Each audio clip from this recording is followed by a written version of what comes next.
fifth grade. Really ain't no difference if that nigga gay. Blood satellite. I'm going to read it to you, and I want to get your take on it as I'm reading it. We have not reviewed this beforehand, so this might not work at all. But we're going to go through this. So this is in Scientific American. The title, it's under the category of mathematics. The title is, "A number system invented by Inuit school children will make its Silicon Valley debut." Like, there's a lot in that title that give you pause. So a new number system invented by kids will make its Silicon Valley debut. That just, like, if it was a new number system, why would it make its debut in startups? Whatever. Subheading here is, math is called the universal language, but a unique dialect is being reborn. How does that make sense? Did they invent it, or was it? So, because now it's being reborn. It's a universal language, but here's a new unique dialect. Well, that could only make it worse. Like, I'm not trying to do a Tower of Babel thing here, but if we're starting with a perfect universal language, a new patois cannot do anything but fuck with it, right? Yeah. It can only make things more confusing and less effective. Okay, so let's just read this. Maybe we're wrong, right? Here, in the remote Arctic, almost 30 years ago, a group of Inuit middle school students and their teacher invented the Western Hemisphere's first new number system in more than a century. Why? Right? The Kaktovik numerals, named after the Alaskan village where they were created, sure, looked utterly different from the decimal system numerals and functioned differently too. But they were uniquely suited for quick visual arithmetic using the traditional Inuit oral counting system, and they swiftly spread throughout the region. So it's worse math, right? It's basically, we have this thing called math. We're actually going to step down and maybe elevate counting on your fingers, right? That's what this is. Now, with support from Silicon Valley, they will soon be available on smartphones and computers. Why? Creating a bridge for the Kaktovik numerals to cross into the digital realm. This is so dumb. It's like, it's a base 20 number system, which is like fundamentally, I get it, like if you're Inuit and you're effectively illiterate and you're used to counting on your fingers and toes, it'd be easy to start with a base 20 number system. But like, and I'm not saying, I think a base 8 number system is probably better than base 10. We use base 10. But like, what makes more sense is if you want to, I don't know, like use a keyboard, right? Use a base 10 number system. Why? Because the entire world uses it. And the point to number systems, like you said earlier, is it's a language. It's communication. So unless you only ever intend to communicate with other illiterate seal hunters, then why would this matter? And if you do only intend to communicate with other illiterate seal hunters, why the fuck would it need to be on Wikipedia? Because you apparently don't even have the internet. Like, this doesn't make it makes no sense. It's like a boutique interest article blown up onto the global scale, and this is embarrassing for Scientific American. This is for the Scientific American. Yeah. Now, you're very passionate about this. You're a man of numbers. You're also a man of letters. I got all kinds of letters. I'm fucking loaded over here with letters. And those letters are G-A-Y. Fuck you. Fuck you. God damn it. And hold on, I'm looking at the bottom here. Sorry, I missed a bit. AIDS. Okay, but the numbers are 69420. In 0.5 inches. Fuck. Those are the numbers. I got numbers, letters, and units. I'm a man of numbers and letters, and they are 0.5 inches. All right, so you're gonna love this part. Okay, the Alaska, and this just if you wanted more evidence how prescient you are, this basically locks in everything you just said. The Alaskan Inuit language, known as Inuktitut, boo, uses an oral counting system built around the human body. Called it. Because they didn't even invent that. I've read about this before. Like the base 20 number systems were common in antiquity because it's essentially you counting your fingers and toes. Like this is some fucking Babylonian shit. Built around the human body is such a nicely elevated way of saying what we all know they mean, Yeah. which is you're counting on your fingers. Quantities are first described in groups of 5, 10, and 15, and then in sets of 20. The system, quote, is really the count on your hands and then count on your toes, says Nuluktuk Maggie Pollock, who taught with the Kaktovik numerals in some fucking city, a city of 300 miles northwest of where the numerals were invented. And then they go into just describing. I'm not going to read the whole thing, but they basically say, oh, here's a quote. When my mother made me a parka, she used her thumb and her middle finger to measure how many times she would be able to cut the material, Pollock said. Before yardsticks or rulers, our people use their hands and fingers to calculate or measure. What do you mean before yardsticks and rulers?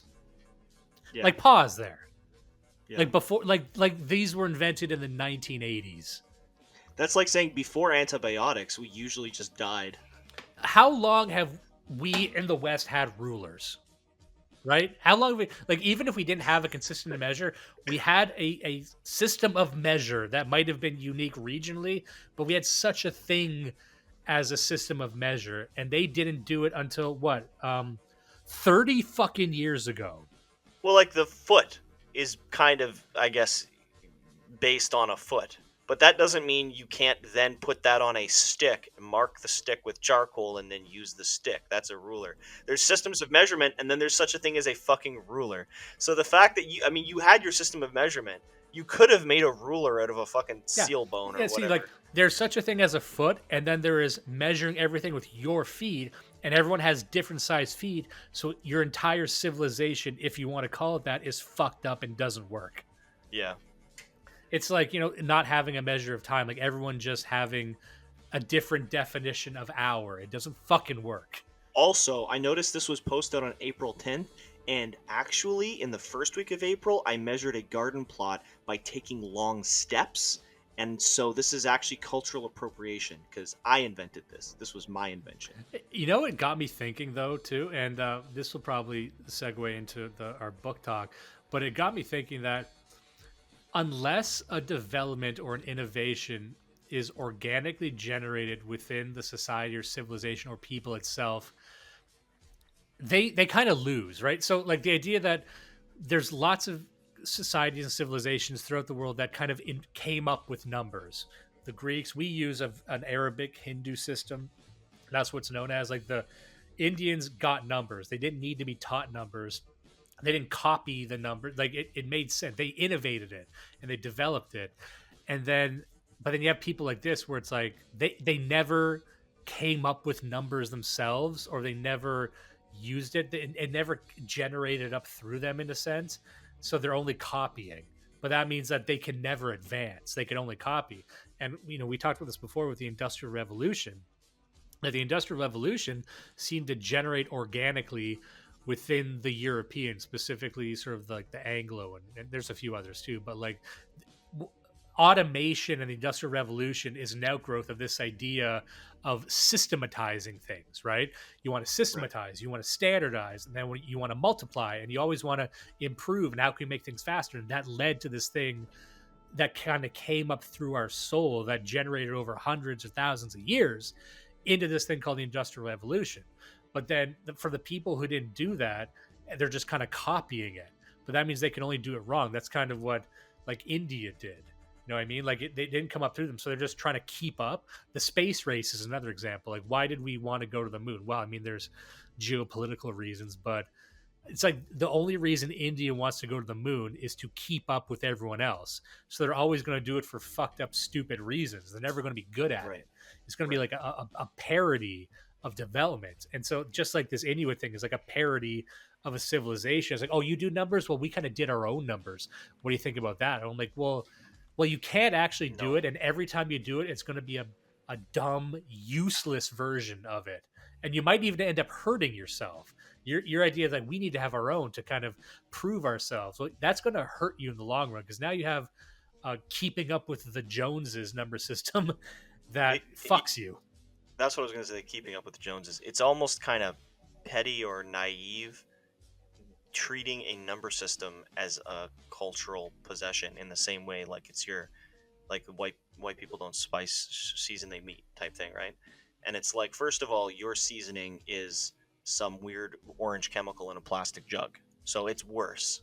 But also, you didn't even invent it. But I mean, who cares, right? Because it's just seasoning. But again, the importance of a number system to your society and your society's interaction with other societies and civilizations, it's so fucking critical. It's like, I mean, we always joke about this, that, I mean, they didn't have a written language, and we essentially had to help them make their own written language, which they're now very proud of, but they didn't have a written language. And it's like, at some point, you have to just say, you don't get a written language, you get English. Here it is, take it. And then please shut up. And the same thing with the number system. Like, we're not saying base 10 is the best, but it's the network effect. You have to use base 10. Everybody shut the fuck up. Earth uses a base 10 number system. I'm sorry you don't like it. It's what we use, okay? Because we have to do online bank transactions. Like, fucking Christ. Well, it's like, I was trying to make a case that if you are a people or a civilization in the 21st century and you still haven't got on the bandwagon with math and language, even if you have your kind of own twist to it, if you're still like holding the flame for some old bullshit, like, just die. Like, I don't say I want to kill you, but like, there has to be some eugenic phenomena that just says, like, you're a failure. You failed as a people. Like, it's our fault. In a previous age, when we had our balls, we would be conquering and wiping these people out, one or the other, or both. But now we just let them. Well, we fucking encourage them, you know? Like, this is in Scientific American. Do you think these literal Inuit children would have their dumb bullshit broadcast to the world if it weren't for the fucking nominally white American owners of Scientific American? Like, it's just, that's why I said at the beginning, it's just embarrassing that this is what they've been, this is how low they have been brought to publish this. It's hard in our scene, in what we might call the dissident right, because we're so friendly towards tradition and history, especially the stuff we've been talking about in our previous series on world history and sort of barbarians, and especially the Middle Eastern one we did about the disappearing religions and cults of the Middle East. And I think we feel that we're the torchbearers for tradition and antiquity, and as we should, but I've always kind of grappled with this because I don't believe everything old is good. You know what I mean? Like, I do believe that there's a lot of ancient traditions and like shamanistic stuff, and I got nothing against paganism on the whole, but there's a lot of pagan shit that's just fucking stupid and useless. And that, And like I was saying about the Huns, like, I'm glad that they're gone, and I wish they hadn't been gone sooner. Like, most of these barbarians were barbarians. Most of them, you know, were called savages for a reason, and it was justified. And likewise with a lot of the stuff in antiquity, like, we can say we're the you know, carrying the torch, but we're carrying the torch to the extent that 1,000 years ago we synthesized it into something superior, and now we have this little fuck, I'm lost my train of thought. You bring it forward with you, this tiny little piece, but the rest of it is gone, and that's actually good that it's gone. Well, also, I'll give you an example of, there's all kinds of traditional things that I think are just useless. For example, in Japan, you know, the geishas binding their feet. That's fucking stupid. There's no reason to do this. It's weird and it's sexual in a way that my Western Anglo mind can't even comprehend. It seems like this is something that turns people on, and I think you're rationalizing it. Yeah. You're rationalizing it, right? And it's like, from their perspective, you would never get on their side, and you never will, right? Because from perspective of an Edo period Japanese person, foot binding has cultural and sentimental significance, and the rationality is completely irrelevant. And we have our own, you know, our own sacred cows in our society. But the point is we are saying you are inferior, and you're saying we're inferior, and now we're gonna fight, and we won, and now you are a colony of our society. That's why you wear button-up shirts and shoes with laces, okay? Because we won the war. So, and that's why you use a base 10 number system, and that's why global trade is conducted in US dollars. Like, This is we why won. this is why I always try and add the dimension of evolutionary biology to this. Like, I think, and this is something I always name drop this guy, but this is something I liked about Edward Dutton when he was making the case. We discussed this in his book Spiteful Mutants, where he said religion, if you look at it from a non-spiritual perspective, religion itself, it can be seen as a collection of superior adaptive behaviors. That Christianity specifically, like if you look at the way it tells you to live your life, like, be fruitful and multiply and be community focused. Like there's a lot of tenets in Christianity that would actually be just evolutionarily beneficial, that would make the group survive longer. And so I think there is a way to view this stuff. There's a way to view tradition as something that makes the people, the group, the race, the whatever, more able to withstand entropy. I think Christianity, and we've covered this on the show before, despite what people might like or dislike about it, I think on a very baseline level, it allowed people to adapt to a very hostile, changing world and survive in a way that other like shamanistic religions could not. And the idea, what we were trying to express by discussing even the Mongols, that a lot of these groups abandoned shamanism because it just had no utility anymore. It was basically appealing to the gods for luck. And the only people still doing that are the fucking Chinese. The only people who are like, everything we do is luck. Red's lucky. How about everything's red? Do you feel lucky when that Live Leak logo shows up over your fucking life? I don't think so. So I guess red didn't help you. I guess having another paw waving on that fucking cat didn't save you from that machine specifically designed to chew up Chinese people. Why do you have that machine sitting around? And why are you standing by it? It's not even for my benefit anymore. I've seen it too much. I'm dead sexually because I've seen too many Chinese people ripped limb from limb in an empty room. How many fucking Live Leak videos have you seen where a guy dies and no one else is around? What a weird way to live your life. Anyway, I digress. That's how all the lucky stuff works. It doesn't make you lucky. It just puts all the bad luck on somebody else. Yeah. And they still like it. And they still love it, yeah. But like I'm kind of groping in the dark here, but I don't have the exact answer. I don't have the schematic here, but I do think there's a way for us to look at what traditions should be brought forward by what makes our community more strong, more coherent. There's traditions that do, not materialistically, it could be spiritually too, increase your appreciation of your ancestors, of your children, your group dynamic. Yeah. I think there's things like that. Like I'm not making a rationalist case. I'm making a case for spirituality, but it's like it benefits the group and you as an individual as well, evolutionarily. And I do think it's definitely useful for a lot of traditions and things that we would do, especially things that we still do, that we can analyze them and say, this is the utility. Even down like second, third order, this is how it affects society in the long run.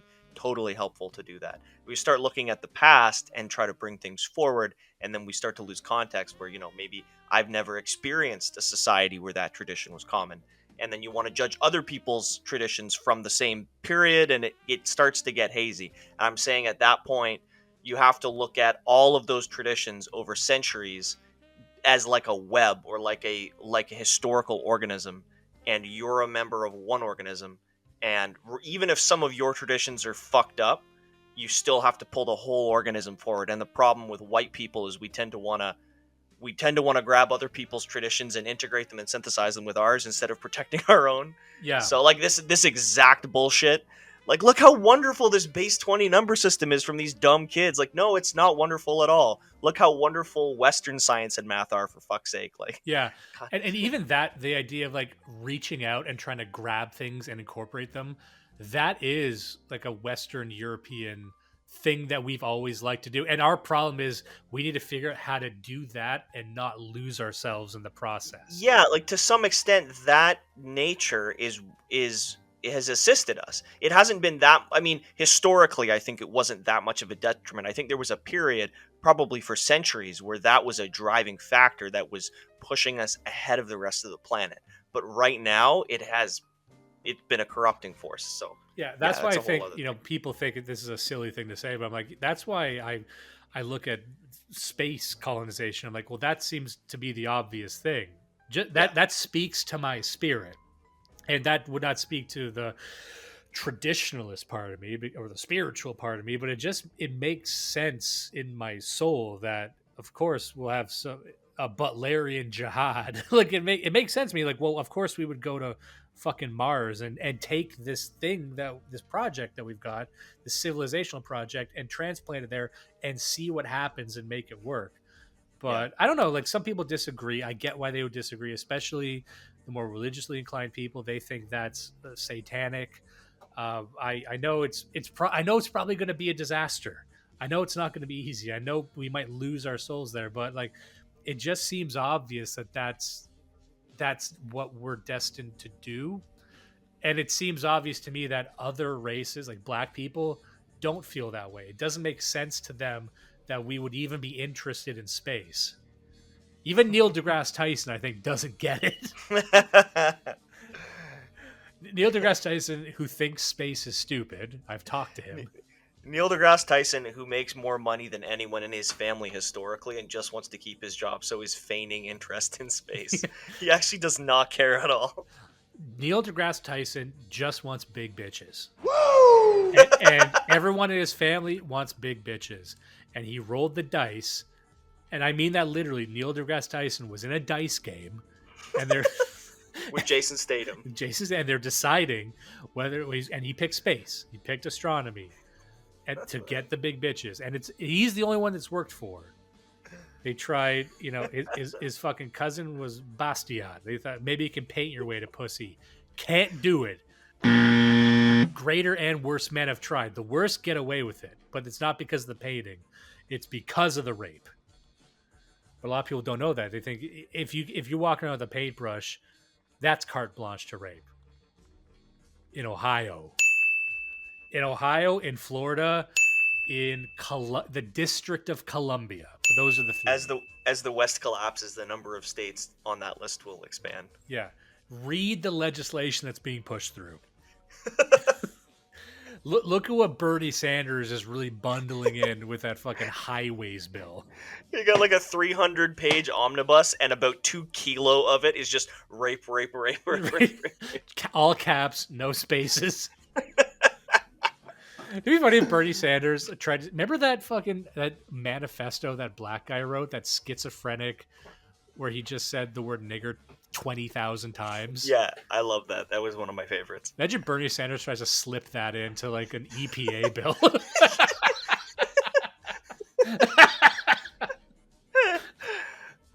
People don't know what's going on in there. I can't wait for Demented Bernie Hour in 2027. So this one, we're going all the way back to the Stone Age. And I wasn't sure about this because I found it interesting. I wanted to go as far back as we could to weave a more vibrant tapestry of human history, but I wasn't sure if I could make it relatable, because that's one thing we want to do with this series. It's like, why am I talking this? Am I just reciting facts about Stone Age art no one gives a shit about? But I found a few through lines here that I think are very relevant to what we were talking about previously. So the book is titled The Lost Civilizations of the Stone Age by Richard Rudgley. I got this at my favorite used bookstore too. I just grabbed it off the shelf. I did no research into this. I saw it on the shelf. It spoke to me. I grabbed it. It could have been awful. I took a chance and I really, really liked it.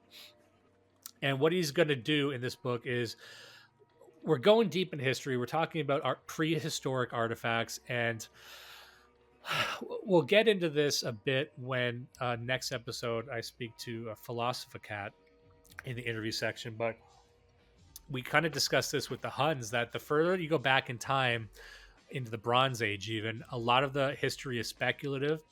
You're piecing together a lot of disjointed things and trying to craft a narrative through that. There's a lot of big mysteries that we just don't have any answers to. But what this book did was it recontextualized a lot of things. And it's a fairly recent book. And it was like the one we talked about, the Huns, in the last episode. It's saying that, we had one idea about this group of people, and historians have been clinging to this wrong idea for generations. And that to recontextualize history takes a lot. And we're going to talk about this next episode when we talk about Atlantis. So everyone stay tuned for that. But Nice. a good example would be, we discussed Graham Hancock before, and the Gobekli Tepe. The construction of Göbekli Tepe raises many questions. We have a 14,000-year-old structure that is considered the oldest archaeological monument ever discovered, indicating an advanced civilization. The complex was not damaged by earthquake or abandoned, but was buried in near perfect condition. This is very unusual compared to other archaeological finds, since most comparable ancient ruins have suffered considerable damage. And this idea that's gaining traction in the historical community, and this is what we're going to get into here, this is why I bring it up, which is that human civilization reached far further back in time than we previously thought. We thought human civilization happened at a certain point. Turns out it might have been tens or hundreds of thousands or maybe even 1,000,000 years before that. And that means that humans were far more advanced in history, and that is extremely relevant. That changes how we look at human history and how we develop over time. But for some reason, the historical community has its cold, dead fucking hands locked on this one historical narrative, and they're opposing the people who are coming to the table with evidence. They're coming here hat in hand and saying, look, we found these prehistoric sites and we've carbon dated them, and this looks like art, and it looks like people were making art 50,000 years before they should have been making art, which means that humans were more intelligent way earlier than we thought. And that changes our understanding of how humans develop and which civilizations existed, and maybe adds credence to things we thought were just mythology and just the invented whimsy of a few philosophers. But I'm astounded that academics and inquisitive minds just dismiss that out of hand. Well, he doesn't say, of course, he doesn't say he has no evidence. He has a 900-page book full of evidence. It's the quality of the evidence. What about the quality of that evidence? It's okay. If it was that good, we're not geologists sitting here. If it was that good, why don't geologists look at it and go, he's right? But they Well, do. they do. That's You're the not point. listening. They do? They all do? No, they Some don't do. all do. Okay, Some why? geologists who work with Egyptologists say that shock is wrong. Okay, we have a geologist on the line. Why don't we ask him? Mark. Well, we can have one guy's opinion. We could also have other guys' opinions that we can get from I mean, other this matter sources. has been But in what the does that public have to do? domain since 1992. And I'm not a huge Graham Hancock guy. I think sometimes he's reaching because, and we'll get into this in a second, a lot of these historians, they like this idea of like a patient zero for civilization. They like it sort of like a Tower of Babel thing. Like there was this one great civilization that fractured. I don't believe that at all. For the same reason, I'm not a huge fan of the out of Africa theory. I am more friendly to the idea that our current human races, let's call them, might have occurred simultaneously. It doesn't necessarily need to be that there was one single ancient human ancestor that fractured and spread out and that came from Africa. Maybe another race of Homo sapiens evolved on its own in the northern climates. That would align with the sort of Hyperborean myth. I'm getting into esoteric stuff here, but I'm more friendly to that, and this is what we'll get to in a second. So the book, the central theme that he establishes very, very early on is that we need to be more honest about our ancestors and be aware of what they did and how what they did still remains with us. So the idea that, the things that our Stone Age and our Neolithic and prehistoric ancestors did, we when we imagine them, we have this sort of line of demarcation, which was everything before this line. They were savages. They were self-interested assholes, and then some lightning struck, and then civilization and society started to develop. But he's painting a different picture of history that no, during these times we thought they were savages and they were just running around raping and clubbing each other's heads open. In fact, they were they were building a society. They were engaging in written language, and these things, these cave paintings that we thought were just, the random, right? We thought they were just them trying to make mythology. No, actually, these might have been prehistoric, what would eventually lead to hieroglyphics and language, and that these things that we're finding that our prehistoric ancestors did weren't purposeless. You know what I mean? And if they were doing things because they actually held values and they held spirituality, that means that, this thing called civilization reaches far, far further back, which is historically relevant. So, and what's interesting is that I'll read it right here. He makes a case that I think a lot of our audience would be very, very friendly to. He's making a case that people think that in the Bronze Age, that there was ancient Egypt, and we covered the Bronze Age in our series.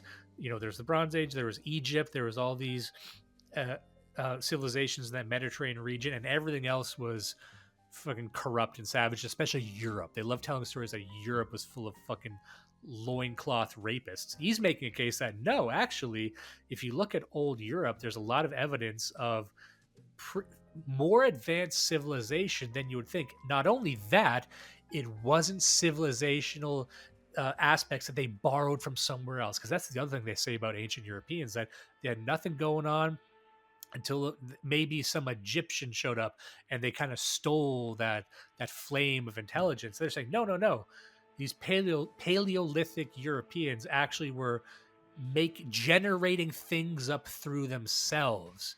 And that throws a monkey wrench into their entire worldview, because they have to think that there's like this one invention that spreads throughout the world.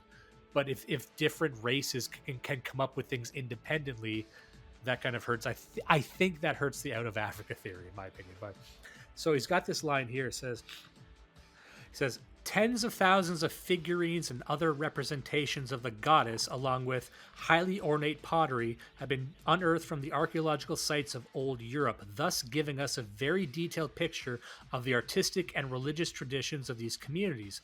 The holistic ideology of old Europe was challenged and eventually overrun by the forefathers of the Indo-Europeans, the late Neolithic Kurgan culture that originated on the steppes of Russia. It says, I reject the assumption that civilization refers only to the androcratic warrior societies. The generative basis of any civilization lies in its degree of artistic creation, aesthetic achievements, non-material values, and freedom, which make life meaningful and enjoyable for all the citizens, as well as a balance of powers between the sexes. Neolithic Europe was a true civilization in the best meaning of the word. So he's painting a story here that it wasn't just, outside of Europe, that they were capable of having their own values and traditions, which, again, shouldn't be that, hostile to historians. But you'll see historians fight this idea tooth and nail, and we'll get into why in a second. There is an idea that's put forward in the book, and I need to get this out of the way, because I was reading it and it sounded interesting, and I brought it to the Winners Trust in our chat, and I got some pushback by 40 because he's very knowledgeable about these ancient societies, and the idea put forward in the book that in these Paleolithic times they were very matriarchal, that based on a lot of the findings that we've uncovered, that they worship the female body, that they worship the female, the divine feminine in the female form, and that women and the female form held a very, very high place in society. And this has been reworked, I think correctly, by guys like 40, but also Survive the Jive, who's a great content creator, who pushes back on this popular narrative that prehistoric Europe was matriarchal. They come to the table with evidence that no, actually, it was also obsessed with phallic things and patriarchal ideas. It wasn't just about the vagina; it was the penis too, right? So I'm not trying to say that it was like a female-dominated society and then the Indo-Europeans showed up, because that's the story being told in the book, and it was put forward by this woman named Gimbutas. I I guess I don't have to say it's Maria Gimbutas' new book. This monumental work is a wealth of information on the spirit of a people and their accomplishments, a civilization Maria's called Old Europe. They did not fight wars, they did not murder or enslave people or poison nature. That is not her definition of a civilization. Now, I'd like to ask Ruth Barrett of Circle of Arati on stage, who's going to sing an invocation for us. So this was popular in the 70s and 80s. He even makes a note in the book where he says this proved very popular with feminists. So I don't even think he was endorsing it. He was just saying this is kind of what they're talking about. And it was feminine until the evil Indo-Europeans showed up, these warriors, and made it patriarchal. So I don't believe that. But I do think their society was reproduction oriented, that they were obsessed with sex and reproduction. Not just the feminine, and maybe not just the male either, because there is evidence of them obsessed with the female form. Like one example is that, like they found these like ancient Neolithic villages where the graves weren't necessarily graves as we know them. They would put the corpses in like a giant egg, and they think that the purpose behind that and the meaning behind that was to kind of put them back into something to emerge from later, as sort of this cyclical nature of life and death. But they put the idea of corporeal reproduction at the center of their society. So I think that's a fair way to look at it. You know, one example of the advances of this age, it gives examples of how we know that we were more advanced than we think. So one example was this this village named Katal Hiyuk. They said that's one of the most impressive cities of the Neolithic age, which had a population of around 7,000. Not too far from the Turkish city of Konya lies one of the world's oldest known settlements. It's actually a relatively recent discovery, a Neolithic town that in Turkish is known as Çatalhöyük. What the original name of the settlement was is anybody's guess, as it was quite long ago, 10,000 years ago, and no writing that may be able to describe the settlement has to this day been found there. It's just so old, but also quite sophisticated. In fact, many until its discovery didn't think that humans could have lived in such an organized way so many thousands of years ago. And with a population of 7,000, going back thousands of years, they have evidence that even within this city, they had this thing called specialization. So they had jobs, they had people who just did one thing, which flies in the face of this idea that go back to ancient Europe and it was just hunter-gatherers. So, and that also recontextualizes our understanding of civilizations right now who pretty much are still hunter-gatherers. You know what I mean?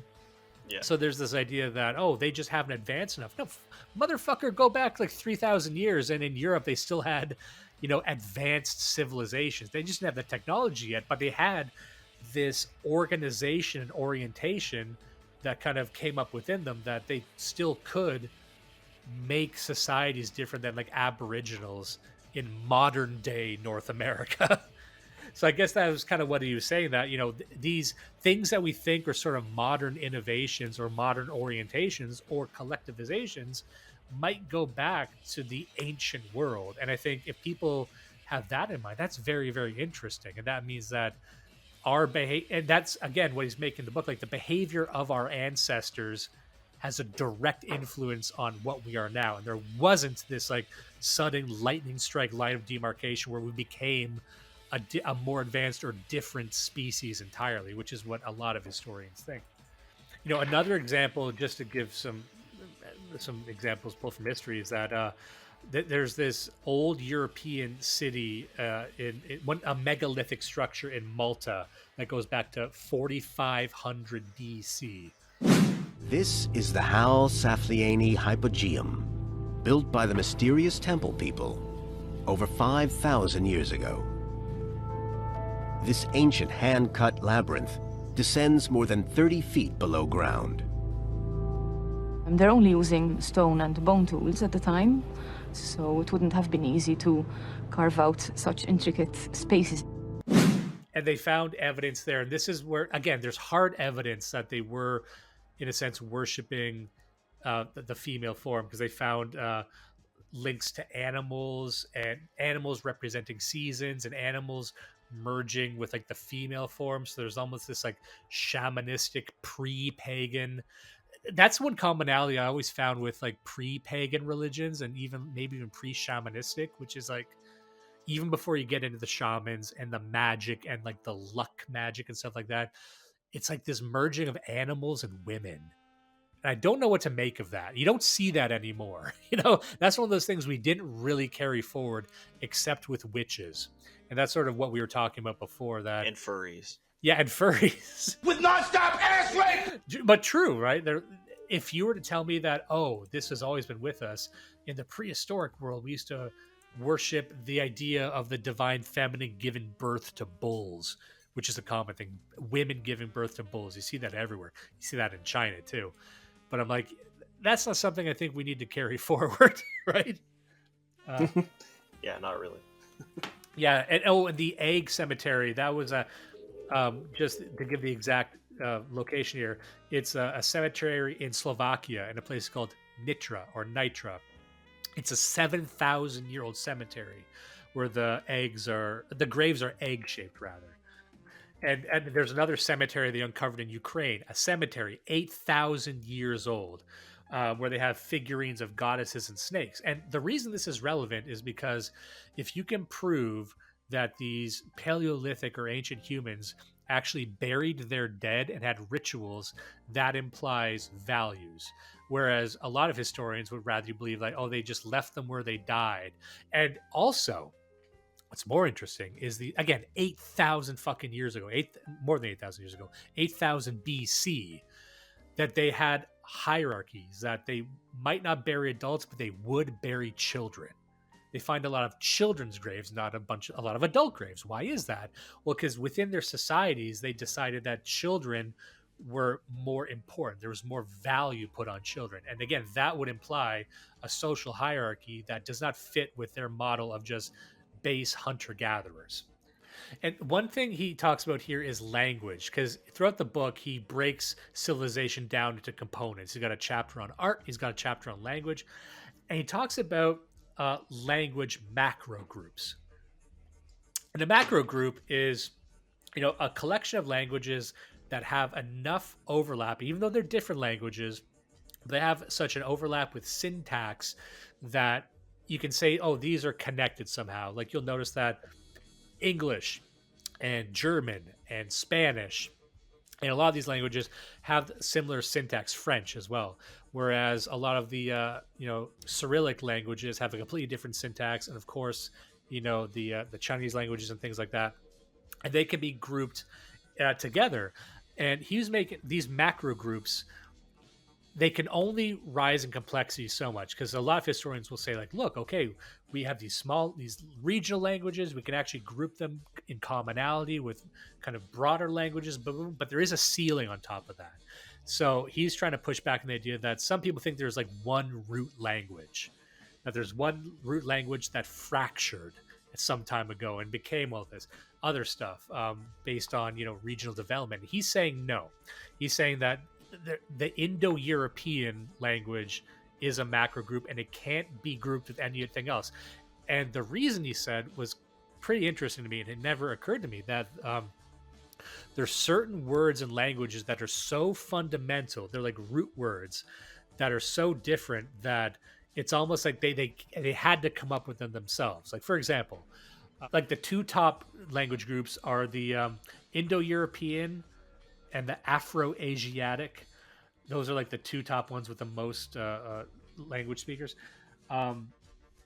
There's certain words like, he calls them generative words, like man and water. So with a lot of South American languages, like agua would be the water. There's little deviations of that word, but you'll notice that the Chinese have a word for water that is so far and away different than any other language. It implies that nothing about it was borrowed from something else, that these were completely generated from within that region.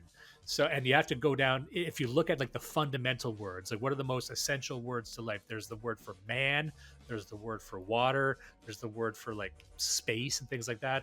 And what you find with these macro groups is like those basic words are so different from each other. There's like no there's no way you could have any overlap between them, and any current overlap is just incidental. But the way he described that was very, very interesting to me. And if we like grow or evolve based on our environment into a type of people who can come up with these things, like be the genesis of it, we close the door behind us, because then we create a new global environment where that will never happen again, right? Yeah. Like you will never have, no other race, unless there's like a dark age, will ever have the same bare necessity for language or agriculture that we had when we invented it, because it's already there. So everything can only ever be like a shadow of what it, everything can only ever be a copy at this point. Yeah. I'll give you another example of what I'm talking about. So, for a long time, historians believed that pictograms and hieroglyphics were the precursor to written language. Now, we started with that, then more complicated language came later. But they found this Sumerian text called a cuneiform text. That was, they think, the first example of an abstracted language. So this would have been like, they have a clay tablet, and they would have sort of like a wedge. They would make a mark into it, right? They'd stamp it in there. And they found that this is to such an abstracted way. It wasn't just like counting, because they would look at that and say, oh, there's just like a marker, like 1, 2, 3, like Roman numerals or something like that. Like, no, it's far more abstract than that. And they found a city called Susa, where they found over 700 of these like clay tablets that, like, here's a language made for recording something from real life that isn't just a drawing. And this predated hieroglyphics. So we've got, a functional utilitarian language being done way earlier than we thought. And then there was also, in the Near East around this time, they have evidence of the utilization of clay tokens. And these tokens were like different shapes, right? And they'd be like a shape of a bull, or the shape of a man, or the shape of like a house. And they were pretty widely used. They found thousands of these. So they're thinking like, oh, are these just like relics? They're toys, right? Oh, they're savages. You just made a clay figurine of a bull. But then they started realizing, like, no, these are standardized. These are all the exact same size and around the exact same shape. And then they notice, oh, this is for accounting. These are representations of like livestock. Again, in an age where they shouldn't be doing accounting of livestock. And that they're just like, oh, does one mean actually 10 bulls or one bull? They don't know, but it's an abstracted representation of something from the real life that represented a conceptual leap in recording data. And they say that the emergence of tokens as data collection evolved in that Sumerian society. So you have a society that's more built on trade. And what they noticed was that around the same time, old Europeans were doing something similar. They were developing a language, and it was an abstracted language. However, it was less economic in origin. It was more spiritual in origin. I got a part here that I found really fascinating. It says, there are other instances of the development of writing for magical purposes. Although the origins of writing in China are still rather mysterious, what is beyond dispute is that the oracle bones inscriptions from the Shang dynasty dating back to the second millennium are examples of writing concerned not with economics, but with the practice of divination. Before returning to the debate concerning the old European script, it is noteworthy that some Chinese scholars have sought precursors of these inscriptions on prehistoric pottery. As was made clear in an earlier chapter, the economic nature of the Sumerian script was an outgrowth of a long tradition of accounting stretching back to the beginning of the Neolithic in the region. In Old Europe, the main concern that seems to have led to the use of script was religious rather than material, suggesting a discontinuity of cultural emphasis, at least in terms of communicating through a system of signs. It must not be presumed that the old European script can be dismissed on the grounds that it does not follow the Sumerian pattern emerging out of economic requirements. So he's basically saying that just because the language was developed for spiritual purposes does not make it less impressive than, this other abstract language that was designed for data collection. And so really the main arc of this book that he's trying to fight, and this is the arc that I like the most, is that he's fighting this idea that earlier equals simpler. See what I'm saying? And he says, while the technology and the concepts might not have been there, the human mind was still functioning in more or less the same way. Of course, over thousands and thousands of years, our brains shift and our conceptualizations of the world shift. But he says, a lot of the driving forces that caused us to try and invent these things are still there.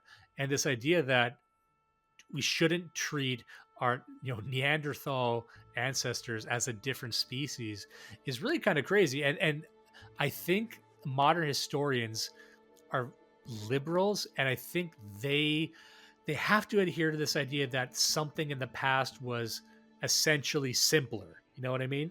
Simpler to the point of it being stupid and useless. And him trying to make the argument that no, our ancestors were actually really, really impressive and had a lot of things to say and accomplished way more than you would think, to the point of creating cities. And there's evidence in the Paleolithic era of having these mines, because one of the most important materials to them was obsidian. And obsidian is mined from volcanoes. It's mined from deep in the earth. And they found these sites that looked like they were excavating on a large systematic scale, as much as they could at the time, obviously, but having advanced technological conceptualizations of here's we're going to build a mine, we're going to dig here, and we're going to make scaffolding, we're going to make it so we can extract these resources in shifts.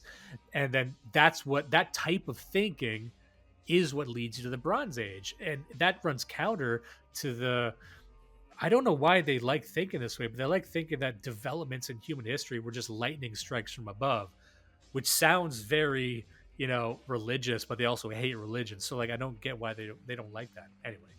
But that is an astounding idea, fucking 40,000 years ago, having a crew going into a mine. It's such a fucking crazy thing to imagine, Yeah. But that also explains things like Stonehenge.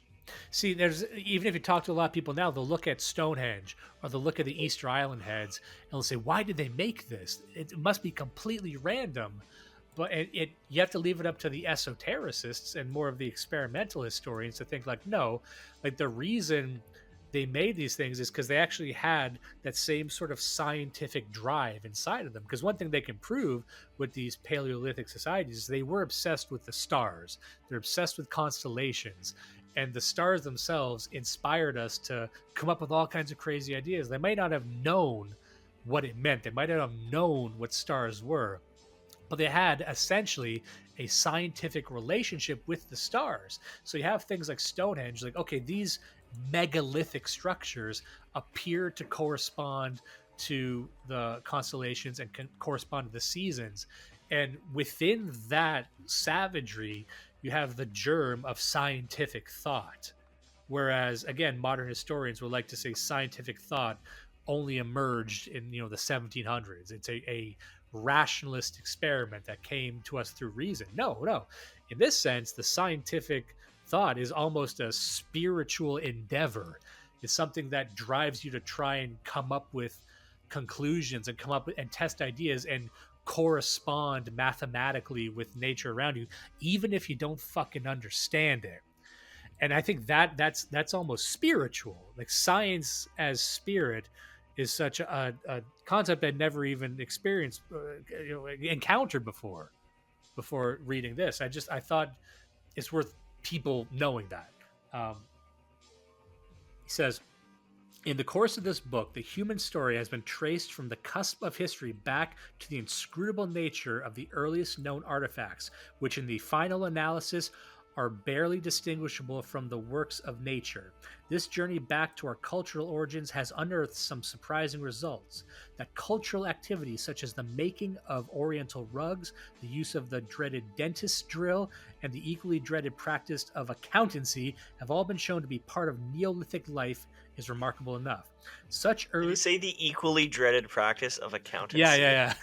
Fucking guy. It's kind of a joke. Yeah, but he's like, yeah, we did accounting. Because there's also parts in the book, I didn't go into this now, but they were showing, there is evidence in these early eras of them doing dental work. because they had to, and of course they're materials. But honestly, if you've been to the dentist recently, I don't think the tools of dentistry have really evolved that much since like 3000 BC. It's a lot of sharp sticks. It's a sharp sticks poking at your fucking gums and sadists doing it.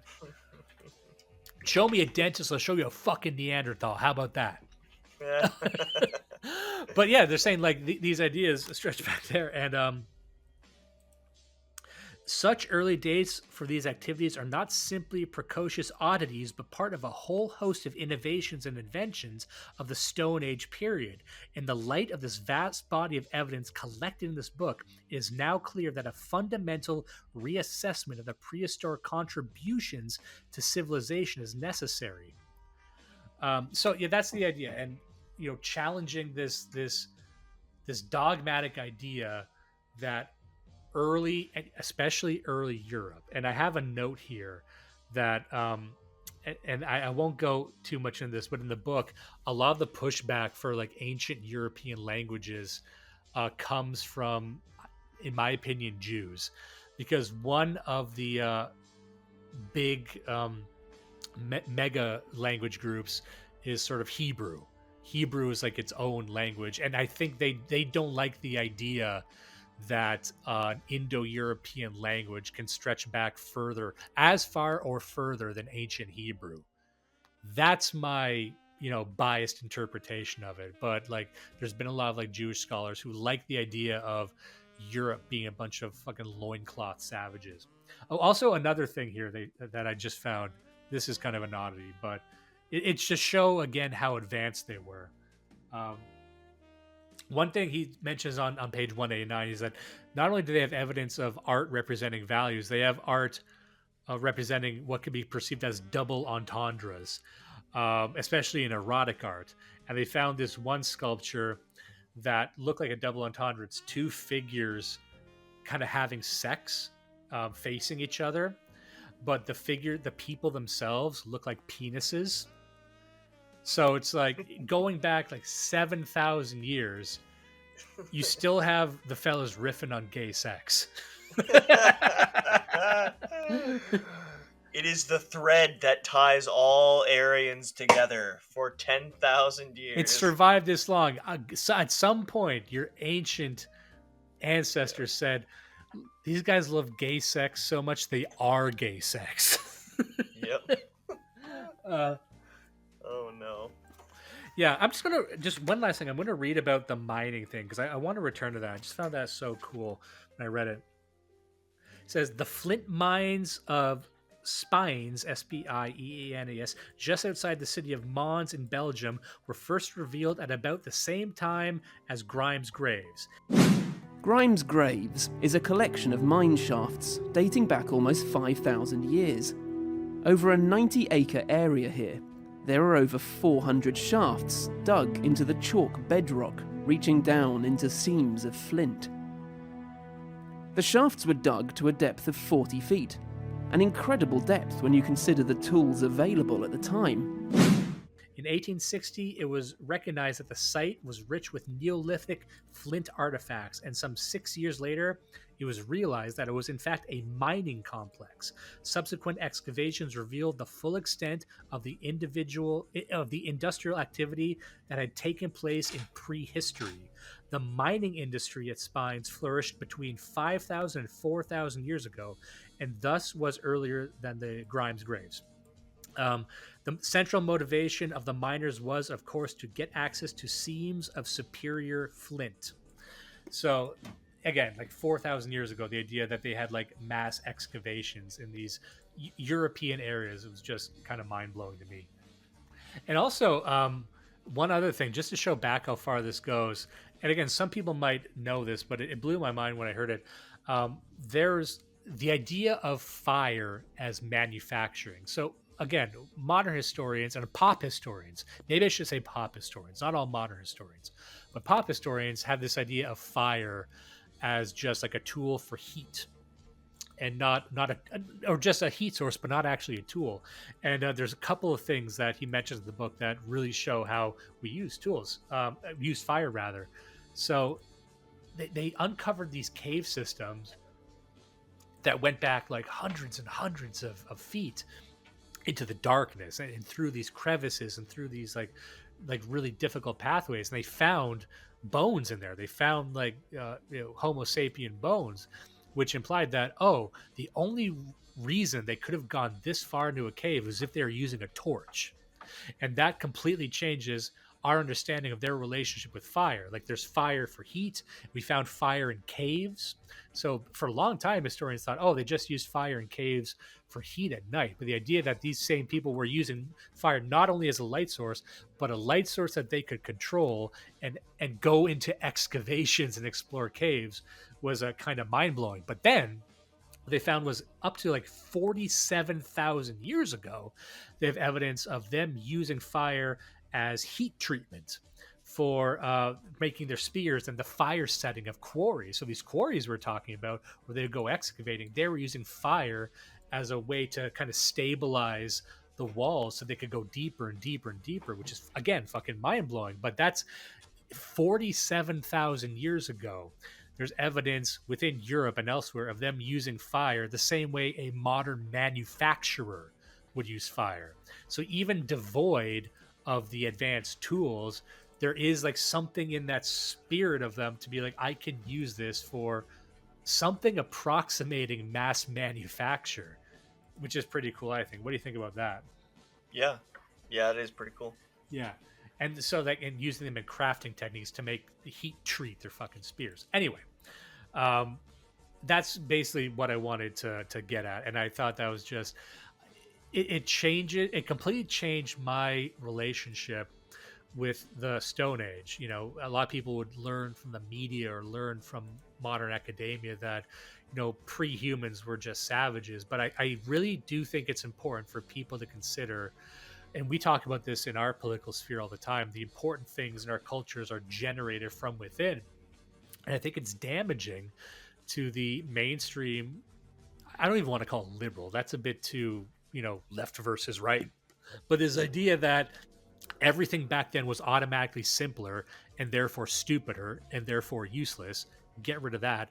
But then also that there's certain, like, I could only call them spiritual, like, drives to employ science and employ, you know, urbanization in a prehistoric way that, when compared even to modern tribes like the Aboriginals, like we were more advanced 40,000 years ago than a lot of Aboriginal tribes or African tribes or South American tribes were up to like 100 years ago. And I think once you understand that, that changes so much about how humans relate to each other. And again, I think this really challenges the modern conceptualization of like out of Africa theory. Like maybe this lends to the idea that if human development reaches back way, way further than we thought, maybe we actually don't have that much in common between these sort of mega groups. Anyway, that's just what I wanted to end on. And any thoughts on that? No, it's cool. I kind of was aware vaguely of it, but to hear some of the details is very interesting. Yeah, it's I like this book, The Lost Civilizations of the Stone Age. Can't recommend it enough. And there's a lot to go into. We only gave it a surface scratching this time, but I think there's a lot there. And that's really where the dangerous research is being done. The research that they don't want people to do is the stuff that goes way deep into almost the mythological and esoteric eras of humanity, because that reveals a lot about ourselves that I think, you know, what they want is a modernist retelling of human history, and they don't want you to challenge that. And that's where you get into stuff like, you know, Atlantis, which we'll get into next episode. Anyway. Do not let the rapists win. Listen and love Blood Satellite.